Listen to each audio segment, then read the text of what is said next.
Halo Talavers. Waduh, pengen deh bus-bus kota di negara kita serapi dan sebersih ini. Emangnya ini di mana sih? Oh, di Jepang toh, pantesan. Eits, jangan keburu kagum dulu. Tahu kan kalau armada bus di negara kita udah jauh lebih maju dibanding 10-15 tahun yang lalu? Tapi emang kalian bisa lihat sendiri kalau Jepang punya level yang berbeda. Meskipun negara yang dijuluki matahari terbit ini punya banyak produsen mobil ternama, namun nyatanya masyarakat mereka lebih senang bepergian menggunakan moda transportasi bus. Apalagi bus-bus di sana juga melayani perjalanan untuk antar prefektur instead cuma muter-muter di suatu kota. Ya jujur sih, desain dari busnya nggak begitu wah di mata kita. Apa mungkin mata kita yang sudah terbiasa sama desain yang rame kali ya? Tapi kalau berbicara kenyamanan, bisa diadu dong. Terlebih lagi, kebanyakan bus yang berseliweran di jalan-jalan Jepang memang tergolong baru dan well maintenance alias dirawat dengan sempurna. Sehingga para penumpang merasa aman ketika menunggangi transportasi umum ini. Nah, kalau di Indonesia sendiri, kualitas armadanya juga cukup bisa diadu. Apalagi untuk bus-bus antar kota antar provinsi alias AKAP. Biasanya ngasih kenyamanan yang luar biasa. Hebatnya lagi di Indonesia udah ada yang namanya bus sleeper loh. Nah, bus sleeper ini memungkinkan para penumpang untuk beristirahat atau bahkan tidur layaknya berbaring di kasur rumah ketika dalam masa perjalanan. Gak ketinggalan pula bus-bus di sini disediakan wifi bahkan TV sebagai hiburan ketika di jalan. Itu baru ngomongin fasilitas ya, belum ngomongin gimana kerennya bus-bus Indonesia. Nah, kebanyakan penyedia layanan transportasi bus biasanya ngasih livery yang gak ecek-ecek. Bahkan mereka menjadikan livery sebagai identitas agar lebih mudah dikenal oleh para penumpangnya. Berbeda dengan bus-bus yang ada di Jepang. Livery mereka cukup standar kalau disandingin sama bus-bus yang ada di Indonesia. Ya wajar aja sih kalau di Jepang gak terlalu pusing dengan masalah penampilan, mereka kan lebih ngutamain fungsi dibandingkan penampilan. Namun kalau berbicara sistem pelayanan, nah negara kita masih jauh tertinggal dari Jepang. Soalnya seperti yang kita ketahui, karyawan yang ada di dalam bus itu terdiri dari 2 orang. Satu orang tugasnya buat jadi supir, dan satu lagi bertugas untuk jadi kernet atau kondektur.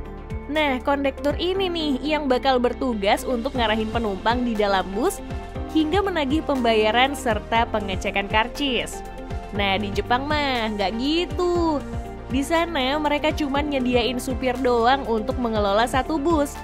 Jadinya nggak ada kondektur di sana, nggak ada juga tuh yang teriak-teriak buat narik penumpang. Mereka udah nyiapin mesin pembayaran di tempat keluar para penumpang. Terlebih lagi, tarif yang harus dibayar penumpang juga tergolong murah.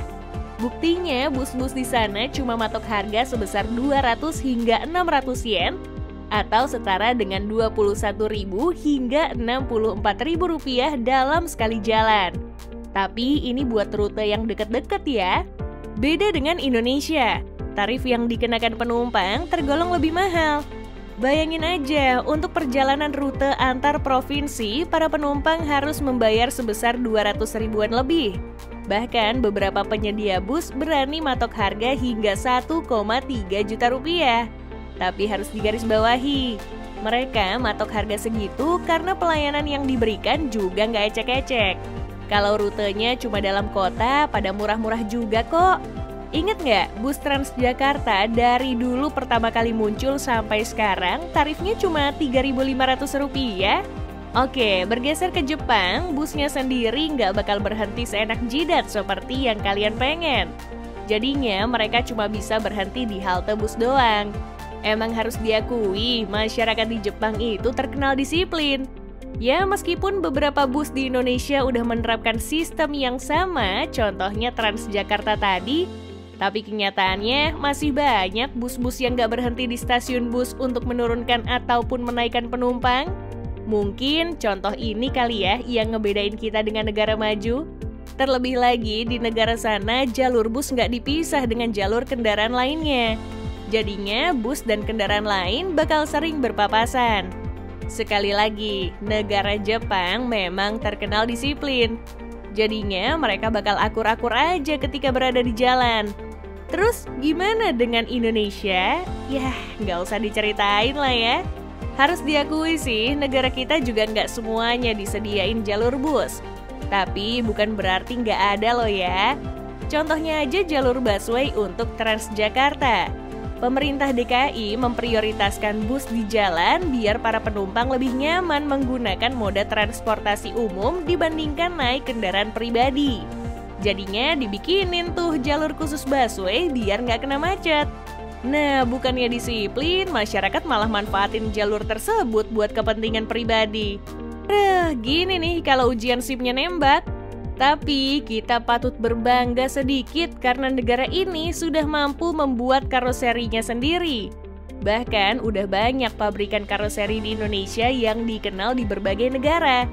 Mulai dari pabrikan karoseri Adiputro, New Armada, dan yang paling terkenal adalah Karoseri Laksana. Pasalnya, Karoseri Laksana udah melakukan ekspor hingga ke Laos. Tapi kalau mau disandingin dengan Jepang, negara kita bukan apa-apa sih. Soalnya Indonesia cuma mampu membuat karoserinya aja. Sedangkan untuk sasis maupun mesin, negara kita masih bergantung pada produk luar. Jadinya busnya nggak 100% buatan negara kita. Berbeda dengan Jepang, mereka sudah mampu membuat karoseri, sasis, hingga mesinnya sendiri. Sebagai contoh, pabrikan bus ternama di Jepang bernama J-Bus ini nih. Sejatinya, perusahaan ini berdiri dari hasil patungan Hino Motors dan Isuzu Motors. Jadinya mereka sama-sama membuat perusahaan bus untuk menggunakan sasis dan juga mesinnya. Makanya kita bisa ngomong kalau industri bus di negeri matahari terbit ini lebih besar dibandingkan negara kita. Ya wajar aja sih kalau negara kita kalah. Kan negara Jepang emang terkenal sama pabrikan otomotifnya. Nggak sampai di situ aja sih, yang bikin kita terlihat nggak maju juga dari rute yang tersedia. Bayangin aja nih, di negara Jepang rute busnya nggak cuma nganter hingga nyebrang provinsi doang, tapi di negara ini juga mampu nganter para penumpangnya hingga pelosok desa-desa. Kalau negara kita mah beda.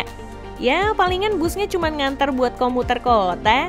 Kalaupun jangkauannya yang lebih luas, penyedia bus bakal nganterin hingga luar kota atau bahkan antar provinsi. Tapi udah jelas, belum ada bus yang nganter hingga masuk ke pelosok desa. Dengan begitu, kita bisa simpulkan kalau negara kita masih jauh dari kata maju dalam segi transportasi umum. Jadi, buat memupuk masyarakat untuk lebih manfaatin moda transportasi umum juga minim karena fasilitas yang disediakan juga nggak sebaik Jepang. Apalagi tarif yang dipatok juga cukup mahal dibandingkan dengan Jepang. Padahal dengan hadirnya moda transportasi umum yang memadai, masalah kemacetan di kota bisa teratasi.